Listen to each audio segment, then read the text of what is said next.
Dobré ráno. Jděte si někoho, kdo na vás kouká jako Mia kouká na maso.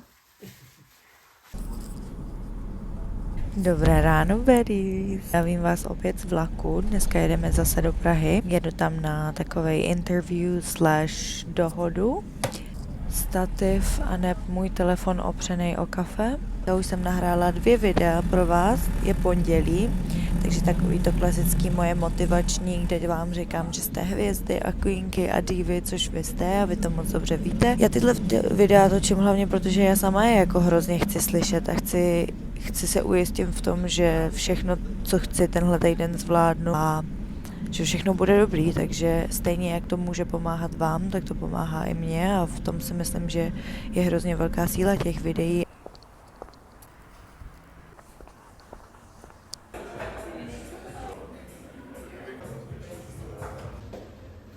Outfit slays. Jsem v kavárně před rozhovorem, ale jsem úplně nejvíc annoying bitch, protože jsem se tady prostě zabrala záchody a nikdo se nemůže kvůli mě, protože si tady dělám video a natáčím a trhám se obočí, takže the level of self-awareness is too much a nemůžu tohle dělat, takže kamarádi, nenatočím vám svůj make-up tutorial, ne, že bych ho nějak uměla anyways, ale ukážu vám pak final look. Jdeme teda na pohovor, myslím si, že vypadám jako Gen Z, který se hlásí v tím mega štvou holky na TikToku, co dělají prostě outfit checky, ale pak reálně jejich outfit je tričko a kalhoty, že já to jsem jakoby s make-upem. Že jsem vám řekla, že vám ukážu, jak vypadá můj make-up a přitom jsem si dala prostě jenom concealer a udělala jsem si svoje oblíbený lip combo. And that's it. Lápik Míša jsem trošičku, pardon. Já jsem poslouchala jedno úplně skvělý video od jedné tiktokerky, která vlastně tvrdila, že my jako Gen Z jsme si ulehčili život natolik, že už se vůbec jakoby challengeujeme a tím pádem se nám neprodukujou ty endorfíny štěstí. Ona to přirovnávala k tomu, že všichni jsou na eskalátorech, že už nikdo prostě nechodí pěšky po schodech sám a že i ten život náš nám dá do cesty ty eskalátory daleko spíš než ty schody. Takže to není zas tak až naše jako volba. Takže od té doby se snažím furt chodit po schodech a hned se cítím líp. Hihi. Tady je trošičku nápovědek, kam asi půjdu. Kdo to náhodou v Praze zná a ví, kde kdo sídlí, jak sídlí, tak možná budete vědět, kam já jdu. Já vlastně ani nevím, jestli vám to můžu říct, anebo jestli vám to chci říct, protože co kdyby mi to nevyšlo, tak je to prostě jenom awkward. Je v pohodě se snažit o věci, víš, že i když nevyjdou, tak je prostě v pohodě. Tak daleko víc člověk získá tím, že se snažil tam jít a zkusil si to, než kdyby to vůbec neudělal. Mít věci v životě, které ti prostě nevyjdou, tak je úplně absolutně lidský. Co je to se mnou dneska úplně? Dejte mi mikrofon do ruky, já tady můžu všem tady říkat tyhle věci, úplně moudra ze mě padají. Doufám, že to není annoying. Já si někdy připadám jako hodně annoying, ale I guess it's my YouTube channel, so já mám 100 odběratelů against the world. Už jsem tady v budově trošku nervózní.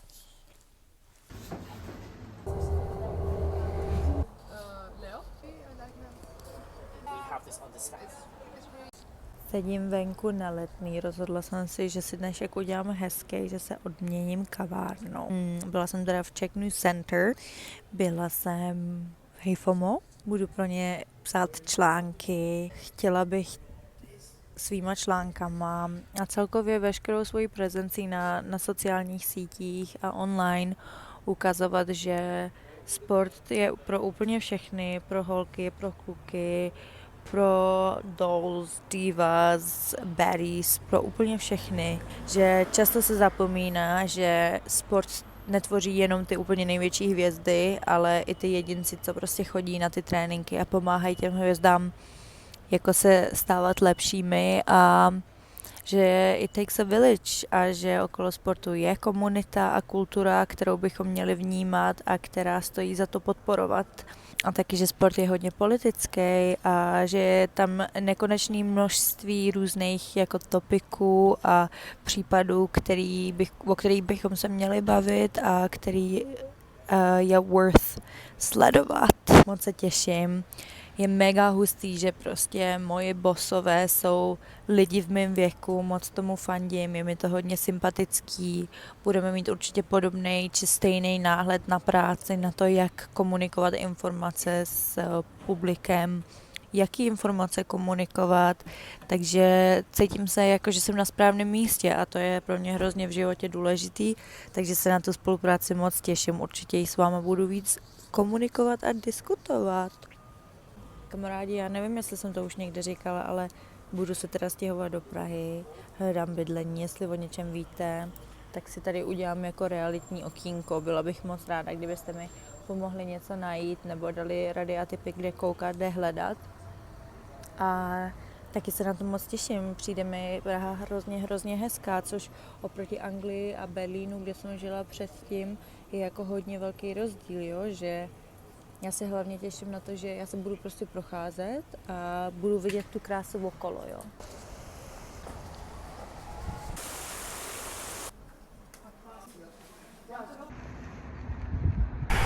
Zase jsem ve vlaku, ale teď jsem v tom starém českém vlaku, takže jakmile nahrávám, je hrozně všechno nahlas, takže let's catch up later. Už jsem zpátky u nás v Sudetách. Přijela jsem domů a byl to super den, jsem nadšená z toho všeho, co mě čeká. A přemýšlela jsem že ve vlaku, že vám řeknu tuhle věc, že co jsem se naučila a co bych jako chtěla předávat dál, jestli já vím, že nejsem nikdo, kdo má tu zodpovědnost a pravomoc komukoliv cokoliv kázat a jako posílat dál, ale kdybych mohla něco poslat vám dál a vzkázat vám, tak to je prostě se nebát a otvírat si ty dveře, prostě ptát se, hledat důvody, proč by to mělo jít, spíš než by to nemělo jít a prostě pokud něco cítíte, že to tak má být a že vás to bude bavit nebo naplňovat nebo cokoliv, nebo že si to vůbec jenom chcete zkusit, tak prostě zatím běžte, ať už je to cokoliv, práce, škola, koníček, tak si to prostě běžte zkusit. Já vím, že je to těžký a nový věci jsou náročný a to odmítnutí je prostě hrozně nepříjemný, ale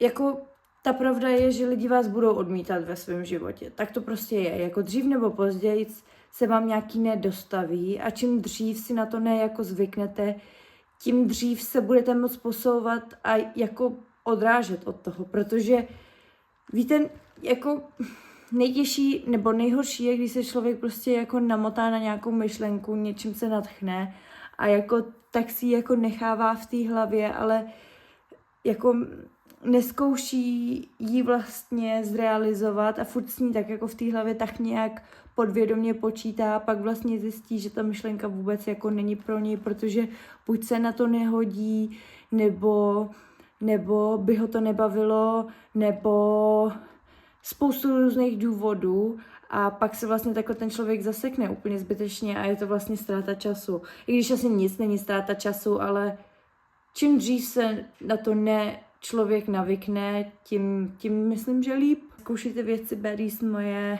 může to cokoliv. Nikdo si nás nebude pamatovat za 100-200 let. Vůbec ani nevíme, jestli tady tato planeta za těch 100-200 let bude. Prostě si to užijte. Prostě buďte sami se sebou a buďte true to yourself a zkoušejte věci. A moc krát děkuji všem, co dokoukali až do konce, moc si toho vážím. Já vím, že jako to je se mnou občas těžký, že asi ty střihy nejsou OK, nebo nevím, jestli je to úplně zábavný, nebo je to, co chcete ode mě vidět, ale já to taky jenom zkouším. Já jsem taky jenom holka, co to zkouší. Takže ať už máte jakýkoliv komentář, jakoukoliv kritiku, budu moc za ní ráda. Napište mi komentář. Napište mi komentář, jestli jste dokoukali, prosím, až do konce. Mě by to fakt zajímalo, kdo se reálně kouká až do konce. Bye!